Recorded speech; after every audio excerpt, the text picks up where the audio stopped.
This episode includes discussions related to suicide and mental health struggles. Listener discretion is advised. If you or someone you know is struggling, please consider reaching out to a mental health professional or calling a helpline in your area. If you are in Canada or the United States and you're in crisis or worried about someone who is, you can text or call 988 24 hours a day, 7 days a week for bilingual, trauma informed, and culturally appropriate suicide prevention support. Remember, you are not alone and help is available. I got body slammed in by the universe into having time to go to a deeper place in myself. I was in bed for months. People later confessed they thought I was going to die. I had ice up to my knees. I couldn't eat. I couldn't sleep. I was in severe terror all the time. And I was blessed by needing to stop and have other people need to come and take care of me.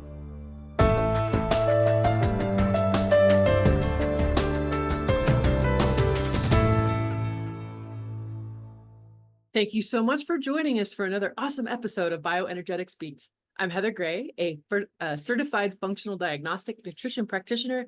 I know, it's a mouthful, and certified bioenergetic practitioner. And this episode is brought to you today by Nikki, Unleash the Wellness Within. It's a non-invasive, easily affordable, and highly effective approach to optimize wellness.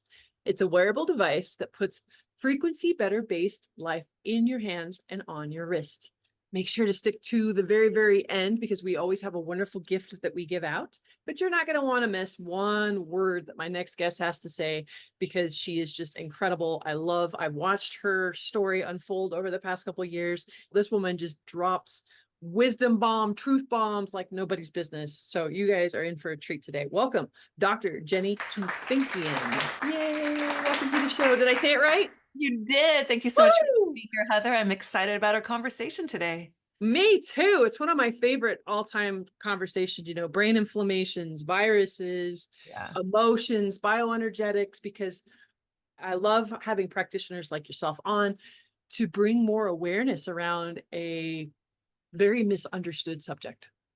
Yeah, absolutely. I mean, mental illness in this country has always been such stuck under the rug, and I've had it in my family. So it was a personal experience growing up for sure.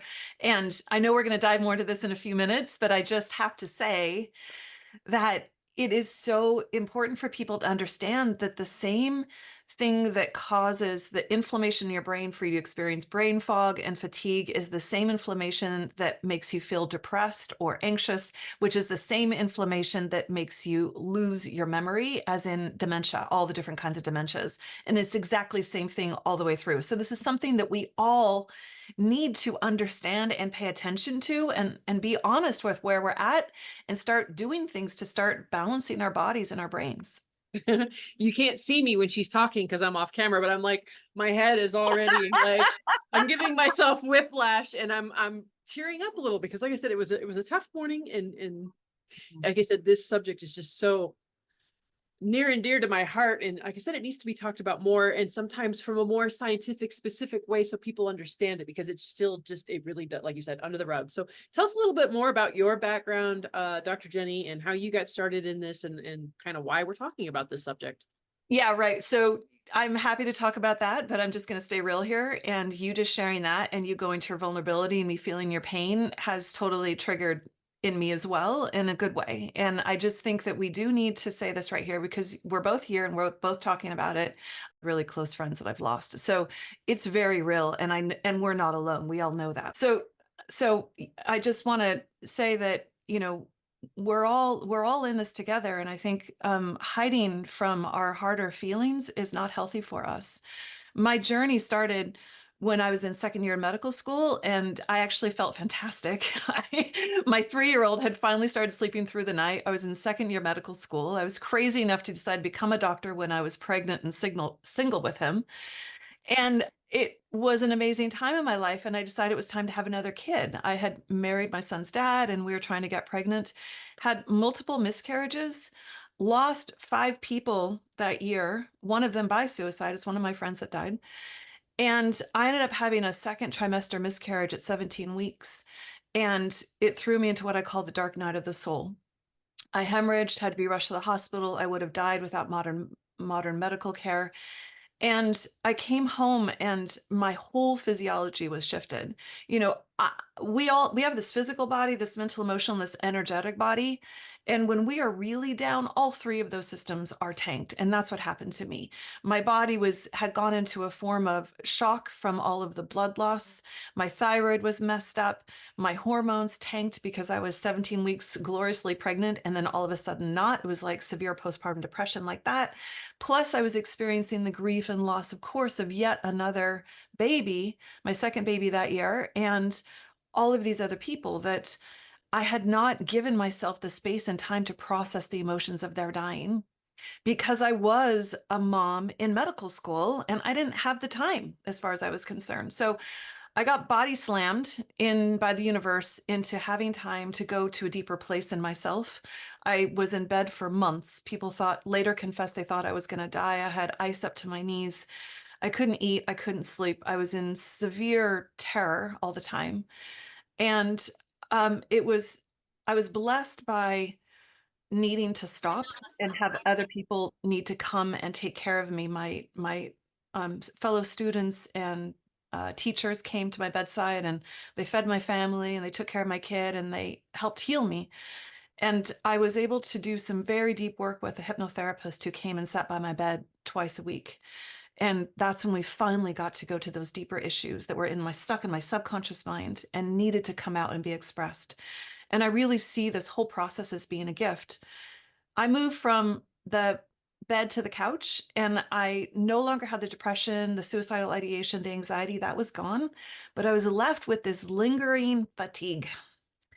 And one of my other therapists said, "Do you have chronic fatigue?" And I'm like, "Oh, get that label away from me. That's in the 90s. I don't have the yuppie flu." And I was just like, "No." And then I started to think about it and I was like, yeah, maybe that is what's going on with me. And it was just this constant, unending fatigue. It was just like this heavy thing on me all the time. And I couldn't get through it. I took a year out of medical school and did everything I could for it. And it really took a couple years of trying everything I could back then to finally figure out what it was. And I got well. I I got 100% well, had another kid, all that kind of stuff. And then I didn't think I'd ever get sick again. Never thought I could get chronic fatigue again. And then I did. I had an injury, severe pain, and a little bit of perimenopause sprinkled on top, and I had a crash. And it just threw me into this where I realized how quickly you could slide into this relapse. And I didn't understand how quickly that can happen. And now I do. The body can relapse really quickly if you don't understand what it is you need to do to stop your process from sliding down that slide. So it was in that process that I began to really study it and understand. And of course, then there was more research and more understanding of what were the root causes that led to somebody having myalgic encephalitis, chronic fatigue syndrome, and was able to once again come out of that years later, figured out a whole bunch of really cool stuff, have helped, so many people heal and feel better from struggling with myalgic encephalitis. And then the COVID pandemic happened. And I'm thinking, ooh, we're going to have the second pandemic of chronic fatigue syndrome, myalgic encephalitis, because some of the underlying causes are viral infections. The other one is severe trauma. What's happening right now to the whole world? Severe, massive trauma and this infection. And sure enough, we have this thing called long COVID that is another expression of this myalgic encephalitis, which theoretically, I felt like what I was doing would apply to it. And then I had the experience of getting to really experience it personally. And when I got COVID, and it did trigger my myalgic encephalitis, I'd had perfect setup for it to reactivate it. And it's been really interesting to see it from the inside. So that's been my journey. And I really, I really believe that there are so many answers for us in terms of tapping into different ways that we can heal our body. And I am very excited to be talking to you about this today. Me too. So first off, I forgot that it was called the yuppie flu. That cracked me up. Oh my God, I forgot that that's what it was called. Time Magazine, 1990 something, Right? like yuppie So, flu. You can see like so you talked about the second wave of that pandemic. What do you think contributed to the first? the first wave of the pandemic. No, the yuppie flu of chronic fatigue. Like, what do you Oh, think? why Yeah, did it what was come up? sparking that?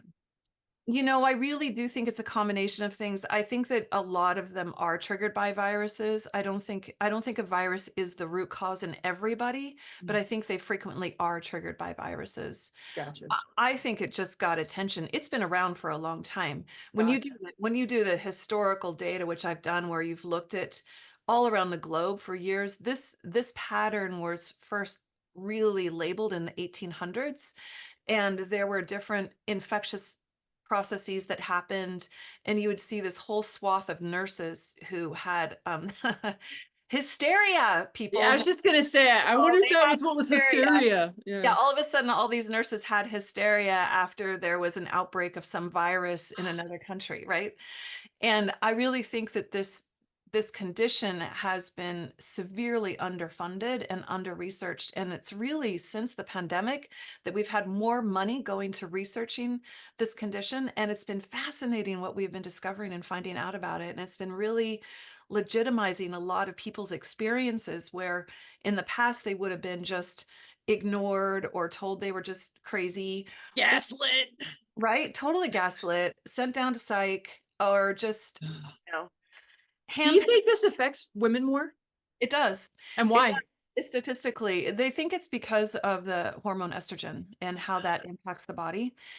I actually think it's different levels. I think there's a physical level where it impacts women more, and it has to do with the hormones and how the immune system responds.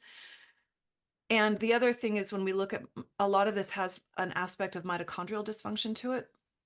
I won't be surprised if we find that some people who have myalgic encephalitis long COVID have a genetic predisposition to something altered in the mitochondria. Maybe it's some sort of autoimmune thing that kicks in. I'm not sure. But all mitochondria diseases go through the female line. So that's going to kind of skew a little bit more towards more women. Men can get it, but it gets carried through the female line and is expressed more through the female line. And Gee, and thanks, Ma. yeah. And then culturally, I women get this for a multitude of reasons. One is we're here to biologically, our job is to further the species, right? I mean, that's our drive on a very biological level. And I think that that drive we interpret now as a keep going. Like, I'm just going to keep going. That ability, if I just did everything that felt good to me, my kids would be dead, like, you know, in the sense that staying up late when and they're puking all over you and all that kind of stuff. I mean, you just kind of hang in there with your kids. And I think a lot of women push themselves really, really hard out of just this sheer drive and ability to put their needs on the back burner that's just biological. And then I also think that women are, because we feel lesser than in a culture that is still dominant, that we're always pushing harder to prove ourselves to ourselves and to other people and to the community. And then I think thirdly, the other cultural piece is that women are ignored or frankly labeled when they complain about things that don't have a specific test or objective assessment that somebody can say, oh yes, you're right, honey, you do have this condition. Right. Because these conditions are diagnosed by exclusion. You have to rule out all this other stuff before you get diagnosed. So you have to have a practitioner that's willing to have that conversation with you and hang in there with you and believe you. That's what could be so beautiful about this, because she doesn't know much about the Nikki like I do, but with this one we can tie it into energy and emotions and viruses and bacteria and detox and inflammation. Like, it's all wrapped up into this one conversation, but it's all intertwined, it's all connected. I think that also does a huge disservice is when we keep having these specialties that are pulling these things apart, like that somehow there's some island, and it's not an island. You got to look at the whole system. Yeah, you do have to look at each system and beyond each system. I mean, the conventional medicine looks at your gastrointestinal system as separate from your nervous system, which is separate from all these other things. And you and I know that. I mean, I've been to see a neurologist during one of my illnesses. I went and saw a neurologist, and of course, everything's normal. It's just, I know I'm not normal. Normal. Yeah. A lot of the stuff doesn't show up in the conventional model testing and assessments. But there's also just this whole other all these other levels to us that our biologic, our medical model is based on this biochemical model, not a physics model. If you go to Germany, your medical doctors are trained in physics. And so to them, homeopathy, energetic medicine is like, of course it works, of course, because they have studied that aspect of medicine. They understand physics. It's not woo-woo to them, it's science, which it is. So for us, it still feels like you're kind of a little out there if you start talking about the energy body like I do, or the emotional body, and how your mood impacts your cells, which impacts your DNA, which impacts your health. So 110%. My gosh, I've got goosebumps. I love talking to this woman. Stay tuned. We're going to go on a quick break. Don't go anywhere. When we come back, we're going to dive deeper into the nuts and bolts of brain inflammation, viruses, the connection, long COVID, all that fun stuff, and how that all works. Yeah, stay tuned. Don't go anywhere. Hi, my name is Stephanie. I came to use the Nikki actually through my sister, who was working for the company at the time, and she had been speaking to me about the frequencies on there and how it had really helped with stress and anxiety and things like that. And I had thought, well, I have stress and anxiety, maybe this can help me too. And in addition to therapy and other things I was trying to do to help myself, I thought this might be an additional tool that would help me. The nighttime frequency really helps me with my sleeping.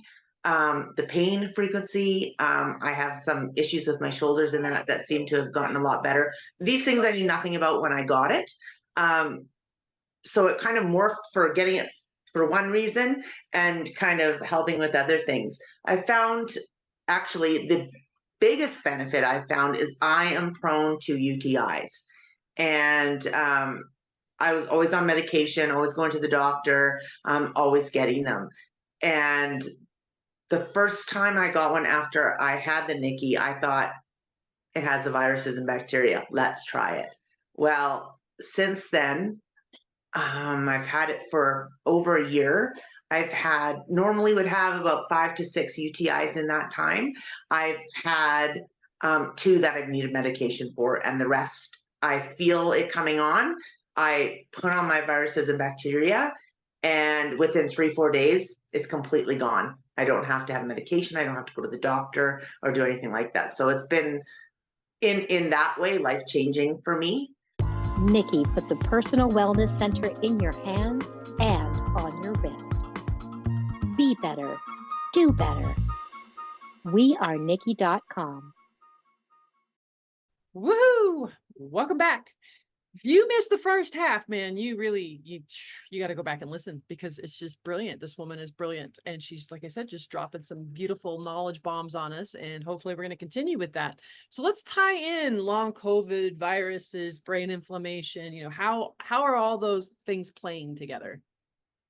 right. So there is this thing that when I talk about the brain and brain inflammation, that I feel like I didn't understand for years. And now that I understand this, it has really changed how I interact and how I practice with my clients and my patients. And I've been trying to get this information out there as much as possible, because I think all of you listening, if you don't already know this, it's going to be super helpful. The brain gets inflamed in a different way than other parts of the body. And the brain sends signals out that it is injured in a different way than it does the rest of the body. So if you sprain your ankle, there's an inflammatory cycle that lasts about 72 hours where things flare up. And if you leave it, if you elevate it, you just take care of it, you don't step on it again the wrong way, that inflammation will naturally start to decrease after about 72 hours, unless you re-injure it. Your brain is different. Your brain, when it is primed for inflammation, and priming can happen at any time in your life, from falling off the bike like I did at Brad Bailey's house, or it can happen falling out of the tree, or it can happen from a severe illness, or from a toxic exposure, from our good friend, Heather's and our good friend mold. It can happen from any of those kinds of things where your brain can have its initial insult. And literally your immune system up there, your glial cells get activated from being kind of caretakers of your neurons, where they're just tending the garden and making sure everything is healthy and frothy and doing great, to actually becoming all of a sudden like this vigilante force where they are noticing if anything is wrong and they start attacking it. Your glial cells, They when they're turn on, into the Karens in your brain, right? They're like overly reactive to everything. Now your microglia is turned into Karens. my cousin's name is Karen. I've always felt so sorry for her. I know, me too. Sorry, go ahead. They start being so active that they start attacking, and it doesn't take a lot of insult for them to get reactivated again. This is inflammation in your brain, and you don't get that, excuse me, you don't get that ouch feeling that you get if you step on your ankle wrong when you're healing it from that sprained ankle, and instead you get brain fog. You get, what did I come in the room for? You get, okay, her name is, like, what is it? What you're just trying, or you start not having as much ability to concentrate. You can't do your work as well as you did in the past. These are signs of brain inflammation. And the thing that I think is the most concerning is that brain inflammation doesn't automatically stop. Where your ankle has that 72-hour natural rise and fall, your brain doesn't have that. Those glial cells, once they're on, stay on unless something comes in to stop it. Now, there are things that we can do to stop it, as you know. No, absolutely. And I think that's one of my biggest, I love talking about these days, is alcohol. And right, people wonder why I'm sober, and they think that I have some sort of, addiction. And it's sad. It's one of the few things that when people say they don't do, they automatically assume like there's some, addict. But it was like, no, you have no idea the brain inflammation it causes in me. Like, I'm taking myself out of this world after one drink for the next 4 days. Like, Yeah, that's right. how much reaction I get in my brain, and brain inflammation I get. And so, with all the supplements and the sleep and the naps and the way I take care of myself, just to throw that away over one drink, it's just not worth it to me. So alcohol can be a priming, can cause a priming event. It can, for the right person, right? And that, of course, connects to your liver. How well does your liver break things down? Are you making more toxic chemicals just because your detox pathways are not working correctly? That And too. then, and that is what's inflaming your brain, which frankly kind of sounds like might be what is happening with you. So yeah, tell us a little bit more than how, so what are some of these tools? How do you get that process to stop? So there are things that you can take, and there are things that you can do.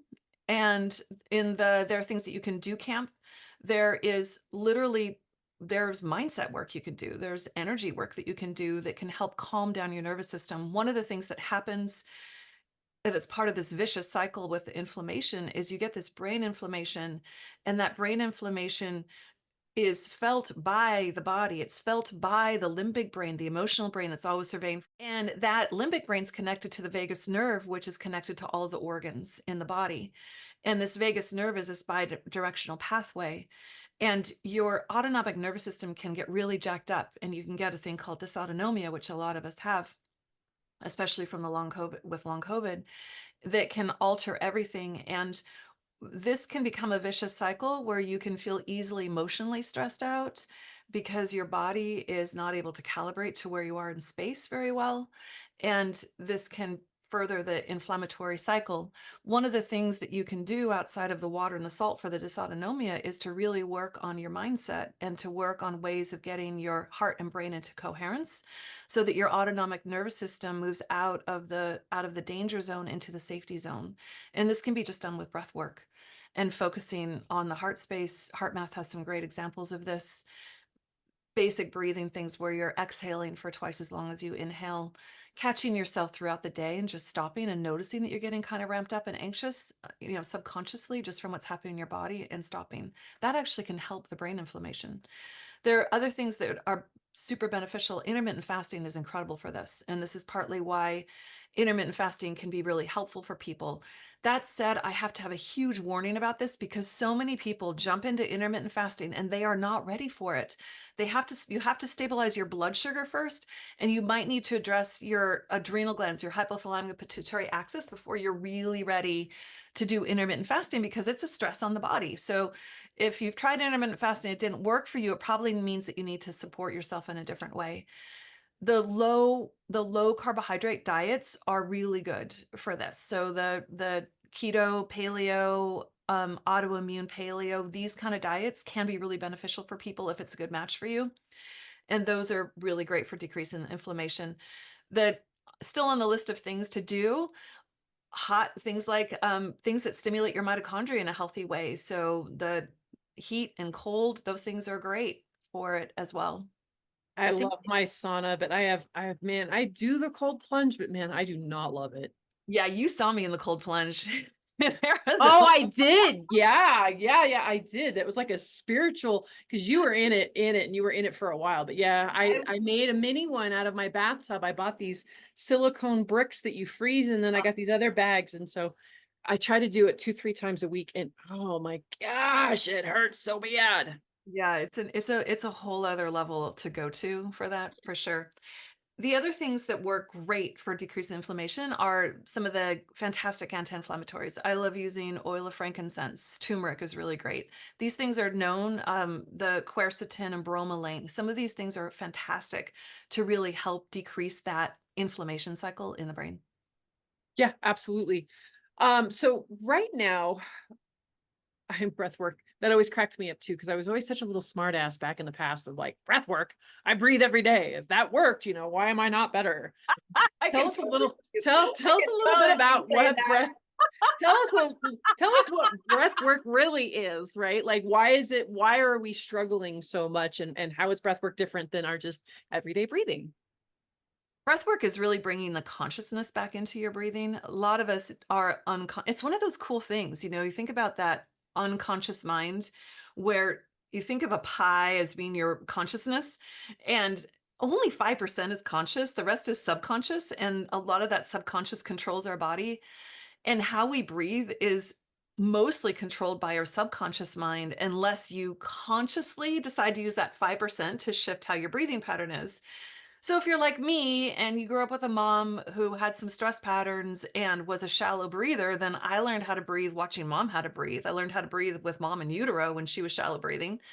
And that is a stress response that triggers the side of your nervous system that is in fight or flight.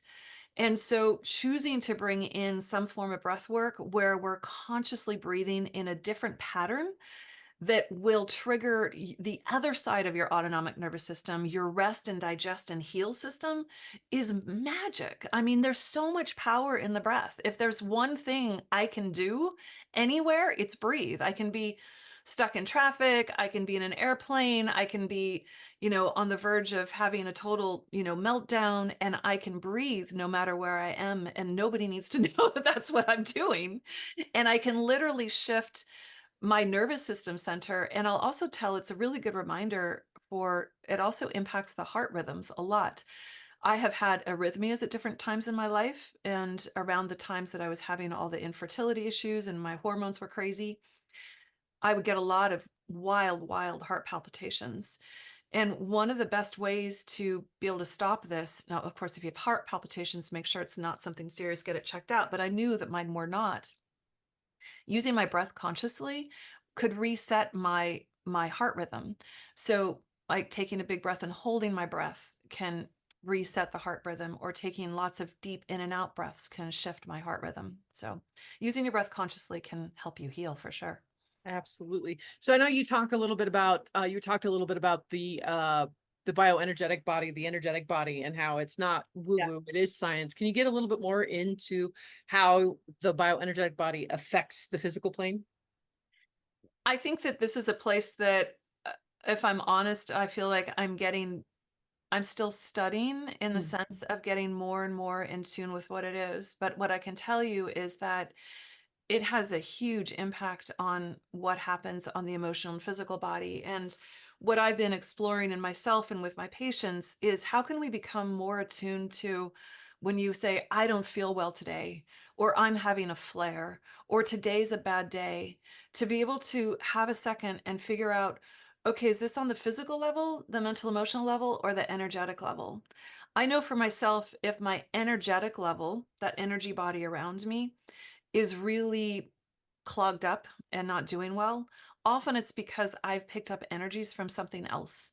I have a lot of empathic abilities, and that's wonderful in a lot of places. But sometimes I can just walk through something and I'll pick up something, back to our conversation of suicide. I was on the chiropractic table the other day having some deep work done, and he's like, "Oh, we've got a jumper." And he looked out the window and there was somebody threatening to jump off a bridge right there. And so like there was just some energy, like I was in this really deep space and I literally could start to feel some of the stuff that was happening over there. And it was very interesting in my body. And so when personally, when I'm feeling that it's my energy body, there's sort of a heaviness that comes over me, or it feels like everything feels really, really hard and stuck and in a way that doesn't make sense for what has happened in my life that day. And and so that's when I bring in the tools I have, because I don't have that cool little thing you have on your wrist. I bring in other tools. So I use words, I do energy work, I use essential oils, I go outside, I use water. I have different things that I've done to clear my energetic field so that I can be more present and to myself and more present in the world. And it has, I only know that all those decades that I had no idea that that was impacting me, that was probably part of the setup for my DNA to go into this chronic fatigue, myalgic encephalitis, long COVID pattern. If somebody had taught little Jenny how to, what was hers and what wasn't hers, and how to release some of that energy in her family, when she went to school, when she went to church, it would have been so much easier on my body, because that those those imprints literally are an energetic wave. They're usually literally a vibration, and literally that vibration goes to the outside of our cells. We've had this proven now that the cells pick up the waves of our feeling, and that controls what kind of proteins are made inside of the cells. So if you're radiating fear and anxiety and hatred and guilt, that's a very different vibration in your body than love and gratitude and all of those things. So, and I just jumped over to the emotional body, right? Because there's such they're all layered up and they do impact each other. But what I find is if I clear myself on that energetic level, then automatically the emotions just go whoomp, and I'm like, oh, right, that's right. I am happy. I am good. Like, I feel great. Like, I was just this little dark cloud that needed to disperse. And there's so many beautiful, like, yes, I am absolutely in love with my Nikki. And there's also some really great free tools, getting your feet on bare feet on the ground 20 minutes a Yes, day, making sure your eyes are getting in contact with the sun, with real totally, natural light, the breath work she totally, talked about, the totally. water, electrolytes, making sure that your electrical system has got enough minerals to actually get the sparks and receive the message that it needs. Perfect. There's Absolutely. a lot of beautiful tools out there that are very inexpensive or even free, right? Yeah, and beauty. I mean, one of the things that I really respond to is beauty, which is why I have flowers or things around me. And literally, you can do this trick. One of my patients taught this to me decades ago, and I love it, where you can just spin around, like feeling funky, spin around a room and just see what your eye lands on that you appreciate, and then just really focus on that. It could literally be the color of a book that's on your shelf. It could be the light coming through the window and catching the dust. It could be any of these things, and you can just appreciate that, and it shifts your whole being just by focusing on that for just a minute. Absolutely. Beautiful. So shameless plug time. Where can people find you? What are you working on right now? Like, tell us all the things. The best thing is to go to my website, drjennytufenkian.com, and there you can see how to access me if you're interested in seeing if we're a good match to work together. Certainly welcome to check that out. I have a quiz on there if you're curious what your root causes are of your fatigue. You can check out that quiz. There are applications you can fill out to work with me. I am bringing on people, just a few people at a time, to work with me 6 months to a year at a time to really dive deep in. And I also have a fantastic group program that is so fun that I'm loving, that we get to meet up and really support each other in the process of healing. Oh, that's incredible. Community, huge missing piece to Huge. healing. Oh my God. Huge, Ah, especially for people who have stuff that makes them feel like they need to be more isolated because they don't have the energy to socialize. And so going and having this group has just been amazing for everyone. I bet. Yeah. Oh my gosh, thank you so much. And while you are out there checking things out, make sure you also go to wearenikki.com/podcast, enter in BioBeats to receive 10% off your Nikki. But because we really love and appreciate our customers, we like to show appreciation by giving away a free Nikki with a wellness frequency set on every episode. So make sure to go to the show notes to fill that out and to find the Dr. Jenny's quiz. Oh my gosh, it's that time to announce December's winner. We have Nicole S., Lori W., Chris M., Susan V., and Jennifer B. Again, you get to win a Nikki as well as the wellness set of frequencies. It's a $598 value. Congratulations. Share, like, subscribe. That's how we get this information out into this world and change lives. Have a healthy day. Thanks again for joining us. See you next time. There's a new word for wellness, Nikki. Nikki, the bioenergetic wearable designed to help you feel better and perform better. Other wearables just track how you're doing. Nikki is about helping you do better. Touch the Nikki screen to choose the frequency you want for what you want to do and how you want to feel. Nikki puts a personal wellness center in your hands and on your wrist. Be better. Do better. wearenikki.com. Hey guys, I wanted to tell you a little bit about my favorite and probably my most impactful frequency that I use on the Nikki. If you've never seen this before, it looks like a little watch, but it's actually a frequency device with a bunch of different frequencies. It's bioenergetic, so it has this little frequency light situation that goes into your arm, and it pretty much makes an immediate difference. But my personal favorite frequency is the insomnia one. If you know me, you know I don't sleep at night. I'm known for like those middle of the night texts and random thoughts, and I have been that way my whole life, not just since I got sick with tick-borne illness. But the Nikki nighttime and or insomnia frequency is basically programmed to work with your body's natural resources to get you to go to sleep and get you set for nighttime. It helps with cellular repair and detoxification overnight, which is super, super important for everyone, but especially with people with Lyme and tick-borne illness like me. So I just wanted to kind of demystify it and share a little bit about it. And if you have any questions, leave them in the comments. Bye. Nikki puts a personal wellness center in your hands and on your wrist. Be better. Do better. wearenikki.com.